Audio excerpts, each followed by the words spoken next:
হঠাৎ করে এই বাসায় টিফিন বক্স হাজির। কোত্থেকে এলে টিফিন বক্স? অবভিয়াসলি আমার শাশুড়ি আম্মা পাঠিয়েছে। টিফিন বক্স খোলার আগে থেকে স্মেল, আর খোলার সাথে সাথে তো মনে করেন সেই লেভেলের, আমরা জাস্ট উড়ে যাইতেছিলাম। বিকজ এটা আমার শাশুড়ি আম্মার রান্না। আমার শাশুড়ি আম্মার রান্না মাস্টার শেফের চেয়ে কোনো অংশে কম না। যারা যারা তার রান্না খেয়েছেন অবশ্যই কমেন্ট বক্সে কমেন্ট করে যাবেন, তার হাতের রান্নার জুড়ি হয় না।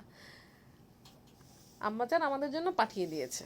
আর আমার হাজব্যান্ডের বিরিয়ানির সাথে ভেজিটেবল না হলে চলেই না, মাস্ট ভেজিটেবল লাগবে, সে ভেজিটেবল ছাড়া খেতেই পারে না। অ্যান্ড দেখতেই পারতেছেন ফাইনাল লুকটা। বিফটা খুবই টেস্টি হয়েছে, খুবই সফটি হয়েছে, অ্যান্ড রাইসটা খুবই ঝরঝর হয়েছে। বিফ বিরিয়ানিতে এরকম না হলে হয় না। পারফেক্ট। অনেক অনেক ভালোবাসা শাশুড়ি আম্মা। অ্যান্ড আমার শাশুড়ি আম্মার সাথে গাজর শশা লেবুটাও পাঠিয়ে দিয়েছে। এমন ভালো শাশুড়ি সবার ভাগ্যে জোটে না ভাই, আর যারা পায় তারা মর্ম বুঝে না।